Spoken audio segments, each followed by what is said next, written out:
오늘 함께 볼 말씀의 본문은 세 곳입니다.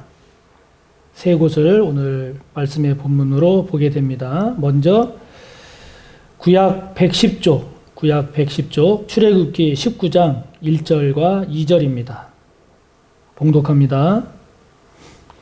이스라엘 자손이 애굽 땅을 떠난 지 3개월이 되던 날 그들이 시내 광야에 이르니라.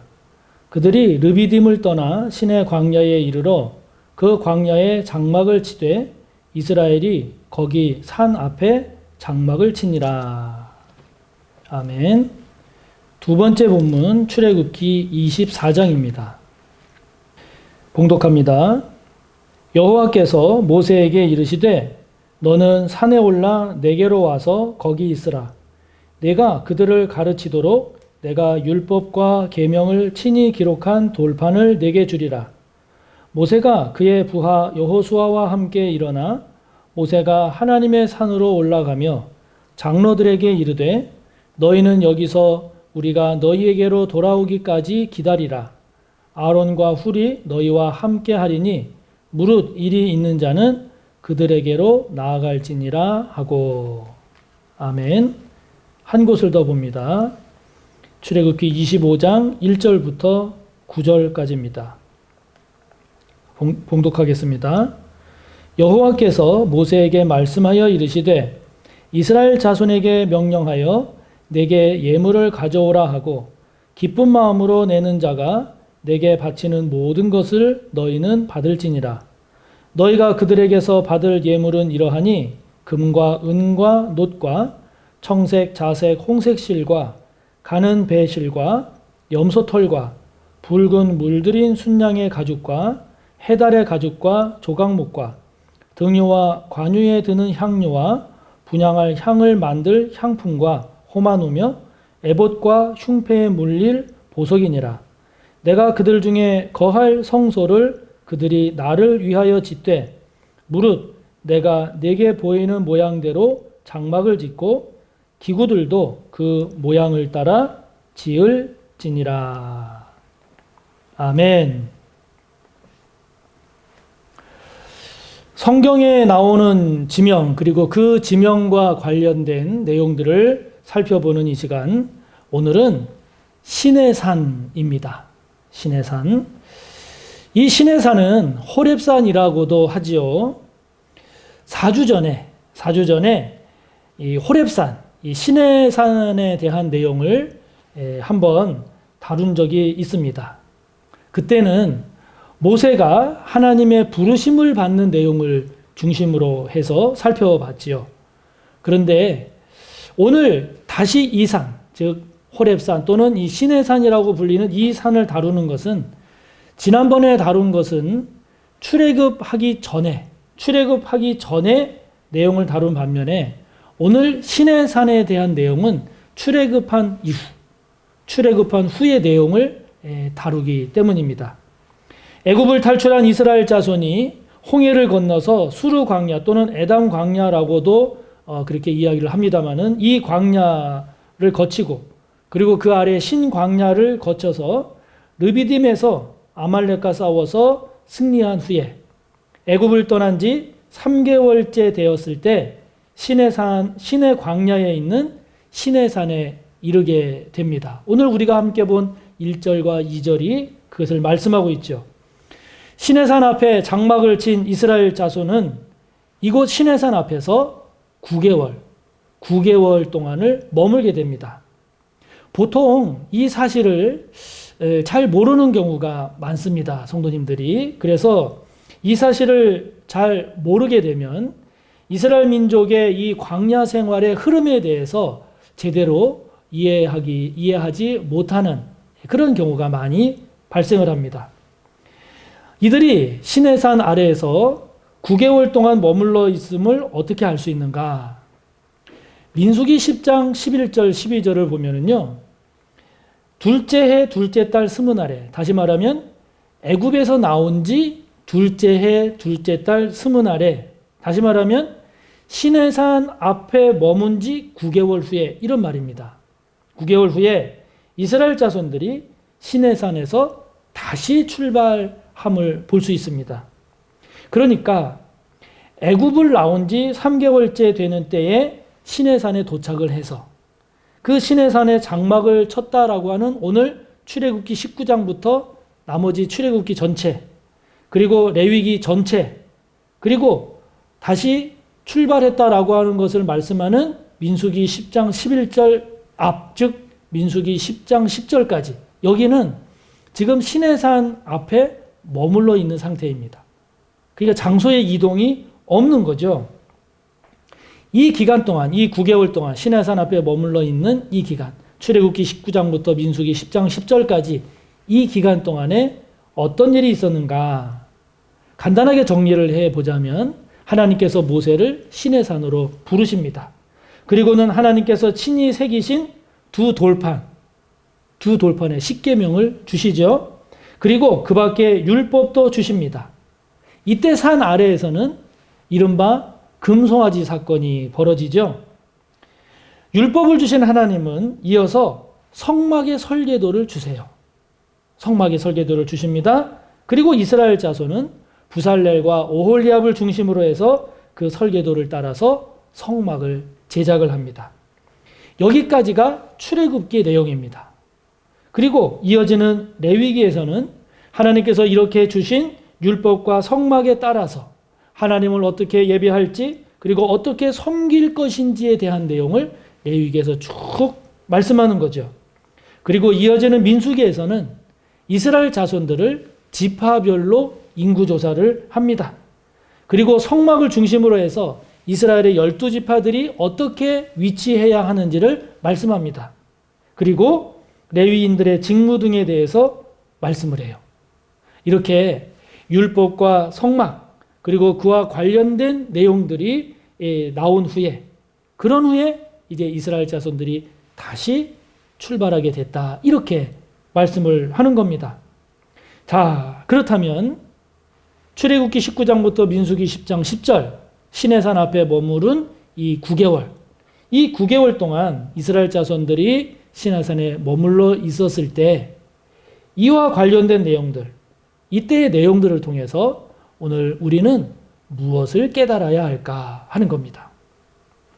먼저는요, 하나님은 우리의 신앙이 체험의 신앙에 머무르지 말고 체험 신앙에 머무르지 말고 더 성숙한 신앙, 곧 말씀의 신앙, 예배의 신앙으로 나아가기를 원하신다는 겁니다. 원하신다는 겁니다. 시내산에 도착하기까지 이스라엘 자손들은 하나님께서 행하신 많은 기적들을 체험을 했습니다. 애굽에서의 10가지 재앙이 그렇고요. 홍해를 건넌 일, 그리고 마라의 쓴물이 단물로 변한 것, 그리고 하나님께서 내려주시는 만나와 메추라기를 먹으면서 온 것, 그리고 아말렉과의 싸움에서 이긴 것 등등 많은 하나님께서 행하신 놀라운 일들을 경험을 했습니다. 이것을 통해서 이스라엘 자손들은 하나님이 살아계신다는 것, 그리고 하나님의 권능이 어떠하다라고 하는 것을 몸소 체험을 했습니다. 그리고 이러한 체험, 이러한 경험은 어느 한 사람, 어느 한 가족만이 한 게 아니라 공동체 전체가, 이스라엘 민족 전체가 경험한 이스라엘만의 아주 독특한 특별한 그런 경험이었습니다. 그런데 하나님은요, 이제 그런 체험적인 신앙, 그런 경험적인 신앙, 여기에 머무는 것을 원치 않으시고 그 신앙이 이제는 말씀의 신앙으로, 그 말씀의 신앙은 다시 예배와 삶의 신앙으로 나아가기를 원하신다는 거죠. 그래서 하나님께서 십계명과 율법을 주시는 겁니다. 그래서 하나님이 성막을 주신 겁니다. 체험이라고 하는 것은 분명하죠. 느낌이 강렬합니다. 그래서 처음에 이 믿음이 분명하고 확실한 이런 믿음이 되기 위해서는 경험한다든지 체험하는 것이 매우 귀합니다. 그러나 이스라엘 자손의 모습에서도 우리가 볼 수 있듯이 하나님의 역사하심을 체험했다 할지라도 상황이 다시 바뀌면 언제 그랬냐는 듯이 다시 원망하고 다시 불평하고 불신앙의 모습으로 변해감을 봅니다. 여러분, 이게 체험적 신앙의 한계인 겁니다. 그렇기 때문에 체험이라고 하는 것은 필요하고 우리 신앙에 유익하고 도움이 되기는 하지만 그러나 그런 우리의 신앙이 이런 체험적이고 경험적인 신앙에 머물러 있으면 안 된다라고 하는 것이죠. 반드시 체험과 경험을 뛰어넘는 그런 신앙으로 나아가야 함을 하나님은 말씀하시는 겁니다. 체험은 일시적이기 때문에 일시적이어서 그 체험을 할 때는 믿음이 생기고 확실하지만 그러나 체험한 후에 시간이 흐르고 또 다른 체험이 없게 되면 그러면 불안해합니다. 의심합니다. 두려워합니다. 그렇기 때문에 이렇게 일시적인 것에 의지하는 신앙, 이런 신앙으로 머물러서는 안 된다는 거죠. 체험은 주관적입니다. 그래서 자칫 자신의 주관에 따라서 그것이 전부인 양, 그것이 최고인 양 잘못 흘러갈 수도 있는 겁니다. 그래서 체험신앙은 본인에게는 은혜가 되고 그리고 확신에 이르는 통로가 될 수 있고 다른 사람에게도 귀한 간증이 될 수 있는 것이 사실입니다. 그러나 그것을 지나치게 확신하고 그것을 지나치게 강조하게 되면 자칫 잘못된 신앙으로 흐를 수 있다 하는 거죠. 거의 대부분의 이단이 바로 그런 문제점을 안고 있는 겁니다. 또한 이 체험이라고 하는 것은 그 체험을 하는 사람도 있고 하지 않은 사람도 있게 되죠. 그래서 체험만 강조하게 되면 체험이 없는 사람은 하나님은 나를 사랑하지 않으시는가 보다. 또 나는 하나님의 자녀가 아닌가? 이렇게 생각할 수가 있습니다. 또 체험을 하지 못한 사람을 체험한 사람의 입장에서 체험한 사람은 체험을 하지 못한 사람을 향해서 저 사람은 아직도 체험을 못했나? 저 사람은 아직 믿음이 없는가? 이렇게 생각할 수가 있다 하는 거죠. 그래서 체험으로 판단하고 체험으로 판단받을 수 있는 위험이 나타날 수가 있는 겁니다. 과거에 순복음교회에서 방언 못하면 구원받지 못한 것이다. 이런 오해 아닌 오해를 불러일으켰다가 그게 문제가 됐었습니다. 그래서 이것이 문제가 되니까 방언 받지 못해도 구원받을 수 있다. 이렇게 함으로써 그 문제가 더 커지지 않게 한 적이 있죠. 사랑하는 성도 여러분, 하나님의 은혜는 많이 체험하시기 바랍니다. 하나님께서 행하시는 권능 많이 경험하시기 바랍니다. 성령의 체험 사모하십시오. 은혜를 체험하는 것은 우리의 신앙을 강화시켜 줍니다. 우리의 믿음을 더욱 분명하게 해줍니다. 그러나 여러분 체험했으면 그 체험한 그 은혜에 대해서 감사하고 겸손해야지 그것을 과신해서는 안 됩니다. 또한 체험하지 못했다고 해서 여러분의 믿음을 부족한 믿음이나 불완전한 믿음으로 생각하지 마시기 바랍니다. 하나님은 체험을 넘어서 경험을 넘어서 더 성숙한 신앙으로 나아가기를 원하시기 때문입니다. 꼭 기억하시기를 바랍니다. 그렇다면 하나님은 우리의 신앙이 어떤 신앙으로 더 성숙한 그런 모습으로 나아가기를 원하실까요? 그것은 말씀의 신앙입니다. 말씀의 신앙입니다. 하나님은 우리의 신앙이 체험적이고 경험적 신앙, 이런 신앙에서 이제 말씀의 신앙으로 나아가기를 원하십니다. 그래서 하나님은 시내산에 이르기까지 많은 경험, 다양한 체험을 한 이 이스라엘 자손에게 십계명을 주신 겁니다. 율법 곧 말씀을 주신 겁니다. 체험은 일시적이지만 그러나 말씀은 영구적입니다. 이스라엘 자손에게서 보듯이 하나님의 역사를 체험할 때는 할렐루야 합니다. 그러나 체험하지 못할 때는 또다시 원망하고 불평하고 불신앙의 모습을 띱니다.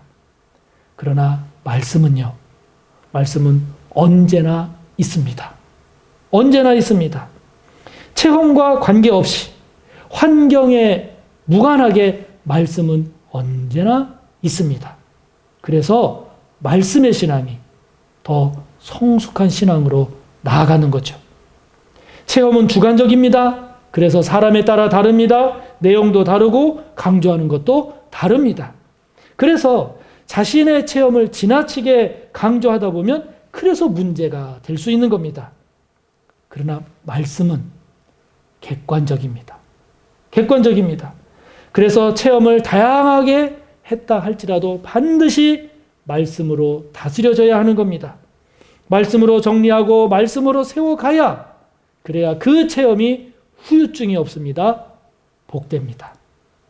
그래서 체험은 반드시 말씀으로 통제되어야 하는 겁니다.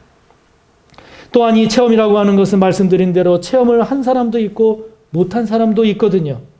그래서 체험을 했느냐 하지 않았느냐를 가지고 자칫 잘못된 판단, 잘못된 신앙으로 흐를 수가 있는데, 그러나 이 말씀이라고 하는 것은 누구나 다가갈 수 있습니다.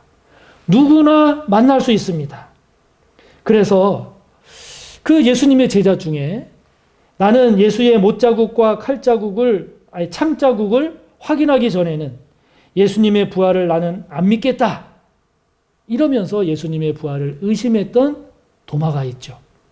그 도마에게 예수님께서 믿음 없는 자가 되지 말고 믿는 자가 되라, 이렇게 말씀을 하시면서 너는 나를 본고로 믿느냐? 보지 못하고 믿는 자들은 복되다, 이렇게 주님이 말씀하시죠. 이런 주님의 말씀처럼 체험 있는 신앙도 귀하지만, 그러나 더 귀한 신앙은 체험하지 않고도 믿는 신앙. 체험하지 않고도 믿는 신앙. 체험이 없음에도 불구하고 말씀을 믿기 때문에 믿는 그 신앙이, 그 말씀의 신앙이 더 귀한 것이죠. 더 귀한 겁니다. 사랑하는 성도 여러분, 지금 여러분은 말씀의 신앙으로 나아가기 위해서 어떻게 하고 계십니까? 어떤 분들은 성경 통독에 참여하시는 경우도 있는데 참 좋은 방법입니다. 또 말씀 묵상 교재를 따라서 매일매일 말씀을 묵상하고 그리고 묵상한 내용을 삶에 적용하며 실천하는 일, 이것도 너무너무 좋은 방법입니다. 오고 가는 차 속에서 드라마, 바이블 등 읽어주는 말씀을 들으면서 말씀과 어떻게 하든지 가까이 하려고 하는 모습, 이것도 귀합니다.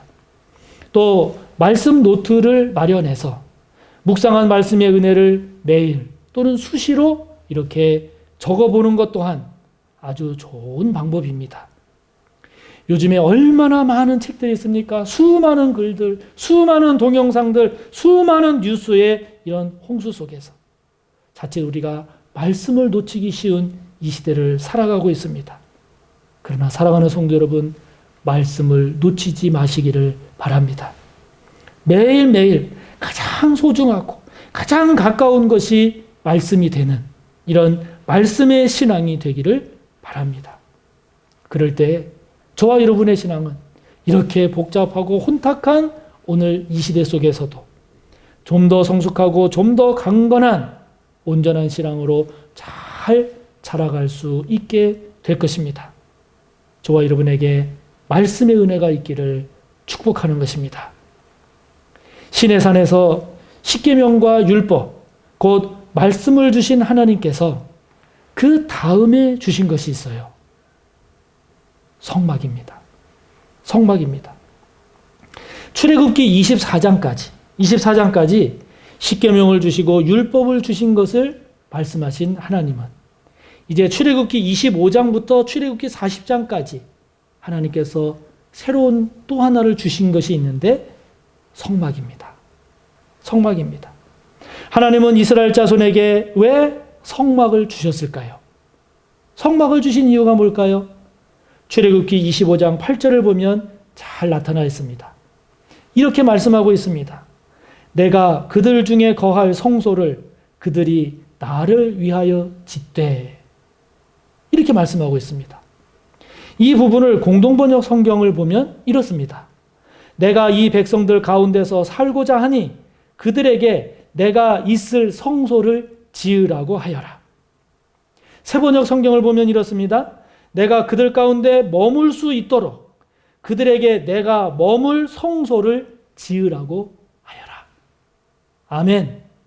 이렇게 번역이 되어 있습니다. 하나님께서 성막을 지으라고 하신 이유, 그것은 하나님께서 성막 가운데 임재하기를 원하신다는 것이죠. 그것은 또 다른 말로 말하면 하나님께서 이스라엘 가운데 오셔서 이스라엘과 함께 살아가기를 원하신다는 것입니다. 그래서 하나님께서 성막을 주신 겁니다. 여러분, 이 얼마나 감사하고 이 얼마나 복되고 이 얼마나 영광스러운 일입니까? 하나님은 이 온 우주에 충만하시죠. 하나님은 이 세상을 창조하시고 다스리시는 분입니다. 그런 그분이 그 작고 보잘것없는 성막, 그 성막 가운데 계시기 위해서 성막을 지으라고 하십니다. 그리고 그 성막에 계시면서 하나님께서 이스라엘 백성 가운데 하나님을 경배하고 하나님을 예배하고 하나님을 섬기면서 사는 그 하나님 백성 가운데 함께 거주하시겠다고, 함께 하시겠다고 말씀하십니다.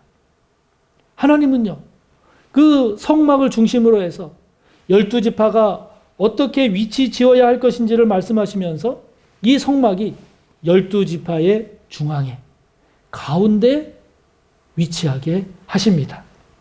다시 말하면 모든 이스라엘 자손의 삶의 중심에, 중앙에 하나님을 예배하고 경배하며 사는 그 삶, 그것이 모든 삶의 중심이 될 것을 말씀하시는 거죠. 할렐루야! 이스라엘로 하여금 하나님을 체험하게 하신 하나님, 그 체험하게 하신 것으로 그치지 않고 더 성숙한 말씀의 신앙으로 나아가도록 말씀을 주신 하나님, 그 하나님은 이제 그 말씀의 기초에서 하나님을 삶의 중심에 두고 그 하나님을 섬기고 그 하나님을 예배하며 살아가기를 원하시는 그 하나님은 이스라엘 백성에게 성막을 주십니다. 곧 말씀의 신앙에서 한 걸음 더 나아가서 예배의 신앙, 삶의 신앙으로 성숙되어지기를 원하시는 것이죠. 체험의 신앙은 말씀의 신앙으로, 그리고 그 말씀의 신앙은 다시 삶과 예배의 신앙으로 열매 맺으며 살 것을 말씀하시는 하나님. 그 하나님의 뜻이 광야에서는 성막으로, 이스라엘 백성이 정착한 후에는 예루살렘의 성전으로, 그리고 포로로 끌려간 바벨론에서는 회당으로, 그리고 예수님 이후에는 교회로, 이렇게 이어져 옴을 우리는 보게 되는 것입니다. 특히 코로나19 시대를 맞아서 오늘날 교회를 통한 신앙생활이 얼마나 위협받고 있습니까? 눈에 보이는 교회의 위상이 얼마나 많이 도전받고 위협받고 있습니까? 물론 교회의 본질은 예수 그리스도를 믿는 사람들의 신앙 공동체입니다. 이것이 본질이긴 하지만, 그러나 그런 신앙 공동체가 하나님을 예배하고 하나님의 뜻에 합당한 신앙생활을 하기 위한 통로로서의 교회, 건물로서의 교회, 이 교회가 얼마나 소중한지 이것을 결코 놓쳐서는 안 되는 것입니다. 하나님은 그것을 성막을 통해 우리에게 말씀하시는 것이지요. 하나님은 성막을 통해서 우리에게 이것을 말씀하시기에, 그러므로 이 교회를 통한 신앙생활, 이 교회의 신앙생활이야말로 우리 신앙생활이 완결되어 가는 그런 모습을 우리에게 보여주는 것입니다. 체험과 말씀, 그리고 예배와 삶, 이것은 우리 신앙생활에서 그 어느 것 하나 소중하지 않은 것이 없습니다. 다 소중하죠. 그러나 또 한편 어느 것 하나에 매몰되어서, 어느 것 하나에 사로잡혀서 다른 것을 가볍게 여기거나 다른 것을 소홀히 대해서도 안 됩니다. 체험케 하신 그 하나님의 은혜를 감사하면서 그 체험의 의미를 잘 간직하며 사시기를 바랍니다. 체험 예부를 떠나서 말씀을 통한 성숙한 신앙으로, 그래서 다른 길로 가지 아니하고 바르고 온전한 그런 그리스도인의 길을 잘 걸어가는 우리 모든 성도들이 되시기를 바랍니다. 주님을, 성령님을, 하나님을 언제나 삶의 중심에 모시고 그 하나님을 정성과 힘을 다해 경배하면서 그 하나님의 뜻을 따라 살아갈 때 저와 여러분은 오늘 이 시대에서도 하나님이 기뻐하시는 하나님의 백성으로서의 삶을 잘 살아내는 저와 여러분이 될 것입니다. 그런 저와 여러분의 삶이요 믿음이 되시기를 주님의 이름으로 축복합니다. 하나님 아버지, 우리에게 체험이 필요할 때 이러저러한 체험으로 우리의 믿음을 확인시켜 주시고 강화시켜 주시고 확실하게 하신 하나님. 그러나 그 체험의 신앙에 머물지 않고 또는 특별한 체험이 없다 할지라도 말씀의 은혜를 통해 말씀을 통해 말씀의 신앙으로 나아가기를 기뻐하시는 하나님 아버지.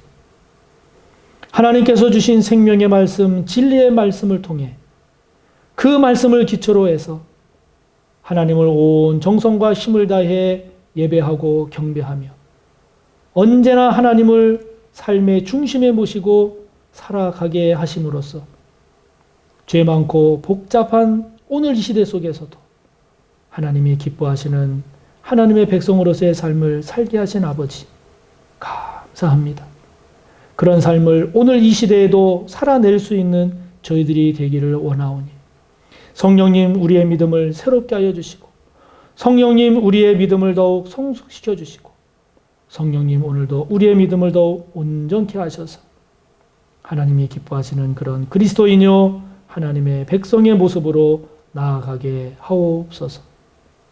예수님의 이름으로 기도하옵나이다. 아멘.